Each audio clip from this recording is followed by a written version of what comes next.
반갑습니다. 와룡봉추입니다. 자, 오늘 4월 9일 저녁입니다. 내일 증시 간단하게 한번 전망을 한번 해보고요. HLB 종목 설명을 좀 드려보도록 하겠습니다. 얘기를 들어보시고 도움이 되셨다고 생각되시는 분들은 구독, 좋아요 한 번씩 눌러주시면 감사하겠습니다. 자, 먼저 우리 시장 오늘 코스피 시장부터 한번 보도록 하겠습니다. 자, 먼저 코스피 지수입니다. 어, 요즘 코스닥은 사실 뭐 별로 그렇게 크게 말씀드릴 게 없어요, 지금. 왜냐하면 너무 비정상적으로 지금 움직이고 있기 때문에 조금 좀 애매합니다. 애매한데, 코스피 같은 경우는 그래도 어느 정도는 맞춰서 가고 있는 그런 상황이라고 보시면 될 것 같고요. 자, 보겠습니다. 일단 기본적으로 코스피 같은 경우 움직일 수 있는 라인이 대략 지금 1750포인트부터 시작해서 1850포인트 정도까지 요 정도 자리를 지금 박스권으로 보고 있는 상황인데요. 요 자리를 넘어선다면 2000까지도 한번 바라볼 수 있는 상황이 됩니다. 그러니까 안착이 된다면. 그러나 지금 현재 어느 정도 이제 제가 말씀드렸던 피크는 지나가고 있는 상황이잖아요. 피크가 지나가고 있는 상황인데 피크가 지나가기 직전부터 시작해서 이렇게 반등이 나와줬지 않습니까? 이게 이제 선반영이 됐다라는 건데 이렇게 됐기 때문에 한 번 더 나올 수 있는 위험한 어떤 이 상황들이 계속 불확실성을 가지고서 남아 있었는데 그것들이 점차 조금씩 해소가 되는 상황이 나오면서 일단은 요렇게 올라가서 지금 여기서 이 정체를 하고 있는 상태입니다. 지금 현재 상황은 호재가 나오면 정체가 될 것이고 악재가 나오면 한 번 더 내려갈 수는 있습니다. 근데 내려간다고 해서 여기서 다시 이 전저점을 보러 갈 가능성은 제가 보기에는 다시 미국의 상황이 뭐 3월 초의 상황처럼 그렇게까지 변화하는 상황이 되지 않는다면 그런 정도의 상황까지는 가지 않을 걸로 보고 있습니다. 지금 현재 우리가 조금 주목해 봐야 될 부분은 국제 유가인데요. 국제 유가가 지금 현재는 조금 오르고 있죠. 어제 많이 올랐고 오늘도 지금 조금은 오르고 있는데 오늘 지금 오페크와 오페크 플러스들 간에 회의가 있지 않습니까? 여기서 미국의 감산을 요구를 한 상태인데 여기 지금 이란까지 가세를 했어요. 가세를 해서 미국의 감산을 요구하고 있는 상태인데 미국 쪽에서는 지금 현재도 충분히 감산 중이다. 뭐 이런 쪽에 지금 반응이 나오면서 상당히 회의적인 모습들이 나오고 있기 때문에 글쎄요. 이게 조금은 좀 시간을 좀 더 끌 수 있는 여지는 있을 것 같다. 요번에 한번 또 만에 하나 결렬이 된다라고 하게 된다면 시간이 조금 더 걸리겠죠. 불확실성을 가진 구간으로. 그렇게 된다라고 했었을 때 뭐 이게 명분이 됐든 저게 명분이 됐든 제가 보는 시각에서는 제가 여기서 계속 말씀을 드렸었죠. 요 구간 안에서의 박스권 움직임의 가능성이 현재로서는 가장 높다. 지금도 그 시각에는 뭐 변함이 없습니다. 그렇기 때문에 오늘도 지금 여기서 보시면 물론 옵션 만기일이라는 특수성이 있었습니다만 지금 3연속 음봉입니다. 3연속 음봉이고 오늘은 갭으로 띄워놓고 음봉인데 교수형이라고 하죠. 별로 좋은 그림도 아닙니다. 캔들상으로도. 따라서 내일은 조정이 조금 나올 수 있을 것이고요. 이 조정폭이 뭐 무조건 1750까지 간다라는 건 아닙니다. 이 조정폭 자체가 예를 들면 이렇게 움직일 수도 있는 거죠. 이렇게 했다가 이렇게 했다가 이렇게 해서 이런 식으로. 뭐 어떤 그림도 가능합니다. 다만 전체적인 틀로 봐서는 1750에서 1850 정도 뭐 가끔 어떤 악재로 인해서 순간적으로 밑으로 내려가서 하루 이틀 내려갔다가 다시 올라온다든지 하루 이틀 올라갔다가 다시 내려온다든지는 할 수 있습니다. 단기적인 호황제에 따라서. 하지만 그게 아니라고 한다면 뭐 그렇게 간다 하더라도 전체적으로 봤을 때는 당분간은 1750에서 1850까지의 이 박스권 구간의 움직임이 나올 가능성이 현재로서는 가장 높아 보인다. 이 그림이 정상적인 형태의 그림이라고 보시면 될 것 같습니다. 일단 이 자리가 우리 이 직전 하락하기 직전의 고점에서부터 가장 최저점 사이에 50% 구간이라는 말씀 전에 한번 설명을 한번 드렸죠. 코스닥이 가장 세계에서 가장 높은 상승률을 보였고요, 그동안. 근데 그 상승률 자체가 내용적으로 봤었을 때는 그렇게 썩 좋지 않다고 말씀을 드렸습니다. 몇몇 개의 이 기존의 이 테마들 때문에 올라간 지수였기 때문에 질적으로는 좋지 않은 모습이었고, 그거에 대한 어떤 키 맞추기가 지금 조금씩 진행이 되고는 있습니다. 아직 완전히 진행되고 있지는 않은데 조금씩 진행이 되고 있는 상황이라고 볼 수 있겠고요. 코스피 같은 경우는 상대적으로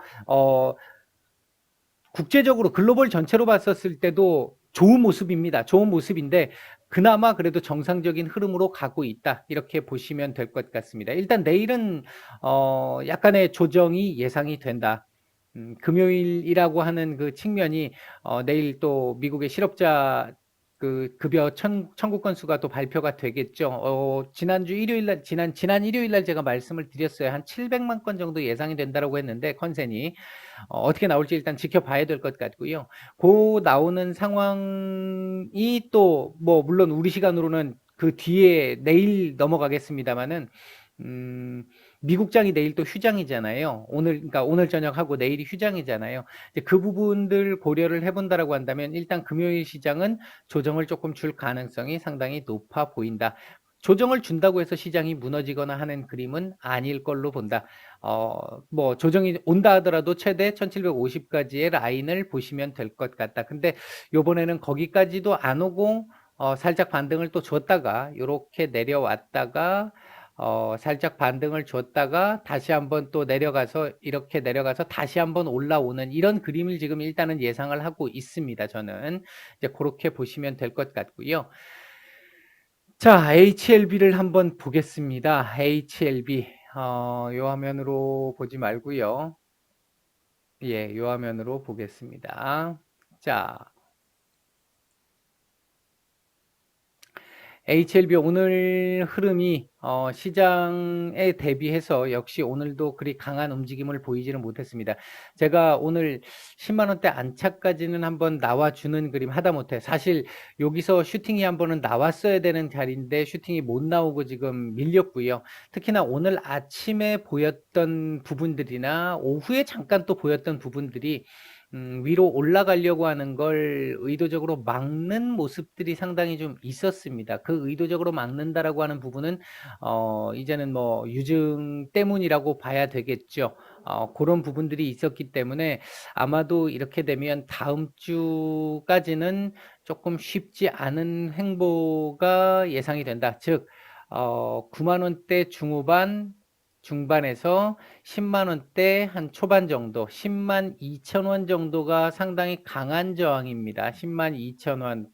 확실히 가려고 하면 10만 3천 원까지 안착이 돼주면 위로 한번 올라갈 수 있는 여지는 있는데, 지금 이 자리의 저항이 사실 상당히 좀 두텁다.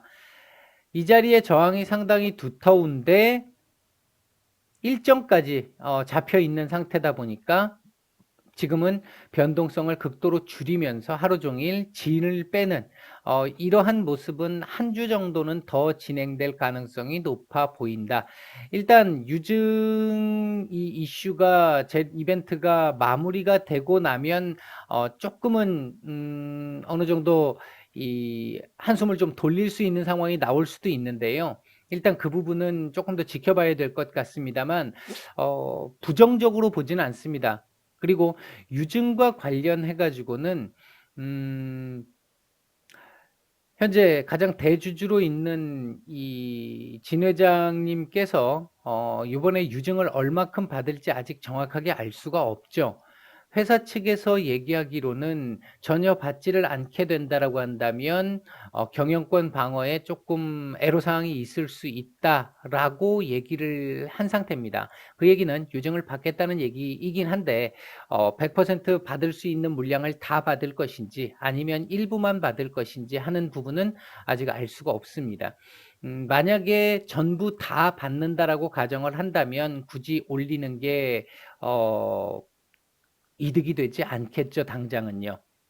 돈이 많이 들어갈 테니까. 반대로 조금 일부 뭐 얼마 안 받는 상황이 된다라고 하면 굳이 또 안 내릴 이유도 없습니다. 그런데 오늘 여기에서 또 한 가지 우리가 봐야 될 부분 중에 하나가 요 부분도 하나 있었거든요. 요게 하나 있었거든요, 오늘. 이게 지금 600억의 차입금이 지금 나왔는데요. 자기 자본 대비 30%입니다. 30%인데 이게 지금 타 그 법인을 인수하기 위한 거잖아요. 이건 지금 이미 알려진 건데 이 부분이 우리가 지금 생각을 해야 될 때 아마도 이 부분 자체가 제가 판단을 할 때는 음 제가 판단을 할 때는 이 단기 차입금 이거 자체가 이걸 빌려서 어 이뮤노믹과 관련돼 있는 부분의 주식을 취득을 하는 그걸 또 바탕으로 해서 유증을 받는 뭐 이런 그림도 한번 좀 생각을 해볼 수 있을 것 같아요. 이제 고런 상황이라고 보면 될 것 같은데 이게 음 전체적으로 그냥 큰 틀에서 보고 말씀을 드리면 현재 기존에 발표했던 어떤 회사의 향후 전망이라든지 계획이라든지 그 부분을 지금 제대로 밟아가고 있는 겁니다. 현재 아무래도 자본금이 많이 지금 들어가는 상황의 이 구간이다 보니까 그 자본금을 어떻게 끌어다 댈 것이냐도 상당히 중요한 부분이잖아요. 이제 그 부분을 현재 지금 뭐 아주 좀 복잡한 방식을 이렇게 뒤로 막 몇 군데를 돌아서 가는 방식으로 보여지는데 어쨌든 그렇게 해서 지금의 발표했던 이뮤노믹 인수하는 부분 그리고 지금 이제 NDA하고 관련돼 있는 그 뒤에 부분, 다른 지금 회사들 인수하는 부분, 뭐 전체적으로 지금 들어가는 비용들을 어느 정도 계획대로 맞춰서 가고 있는 상황이다. 뭐 요렇게 지금 보시면 될 것 같습니다. 그렇게 본다라고 한다면 지금 이번 유증까지가 조금 고비가 될 수 있는 부분이고 요번 유증에서 100% 이상의 청약률을 보여준다라고 한다면 아마 조금 크게 어떤 부담을 더는 상황이 될 거라고 보여집니다. 그러고 나면 아마 좀 제법 괜찮은 모습이 나올 가능성도 있어요, 그때는. 근데 유증 만약에 청약이 100%가 안 되는 상황이 된다라고 한다면 조금 애매할 수는 있을 수 있습니다. 100%가 안 되게 되면 결국은 뭐 나중에 증권사가 다 인수를 하겠죠. 아니면 기존 주주들이 더 인수를 하든지 할 텐데 청약이 100%가 안 돼 가지고 뭐 증권사에서 이렇게 총액 인수로 다 나머지 부분을 인수를 하게 된다라고 하면 결과론적으로는 큰 문제는 없겠지만 어떤 위상이나 이미지에는 나름 상당히 큰 타격이 있을 수 있겠죠. 그 부분은 향후에 우리가 보통 보면 대기업들이 이 이미지 광고를 하는 그런 측면들이 있잖아요. 그 비싼 돈을 주고 이미지 광고밖에 하지 않는 경우 있잖아요. 이제 그런 쪽에서 봤었을 때 이미지가 상당히 많이 훼손될 수 있는 그런 부분이 있기 때문에 청약률이 100%를 넘어가는 부분 넘어가느냐 안 넘어가느냐는 제가 개인적으로 판단할 때는 조금 이 정도 규모가 좀 된 회사들에서는 시가총액 2위인데요. 그 정도에서는 상당히 중요한 요소로 작용을 할 수가 있다. 근데 그 전까지는 일단은 그 눈치를 지금 봐야 되는 상황이기 때문에 청약을 성공을 시키기 위해서는 일단 가격을 올려야 되잖아요. 올려야 되는 상황이니까 이 가격에서 많이 떨어뜨리지는 못합니다. 여기서 만약에 뭐 9만 원대 초반까지 내려온다 그러면 청약 포기할 수 있는 사람들도 제법 나올 수 있어요. 나올 수 있기 때문에 가격은 여기 가격대에서 어느 정도 유지를 시킬 것이다. 그러나 올리지도 않을 것이다. 당분간은. 유증 이슈가 어느 정도 정리가 되고 청약률이 100% 이상 나오는 상황쯤 됐을 때는 아마도 한 번쯤은 그동안 억눌렸던 이 분노를 표출할 수 있는 구간이 한 번은 올 가능성이 높겠다. 요렇게 일단 말씀을 드리겠습니다. 자, 오늘 조금 마지막에는 좀 복잡한 얘기를 좀 했는데요. 뭐 조금 가능한 한 좀 쉽게 그냥 편하게 설명드린다고 설명을 드렸습니다. 일단 뭐 이해가 어렵지는 않으셨을 거라고 생각을 하고요. 요 정도까지만 하고 마치겠습니다. 편한 밤 되세요.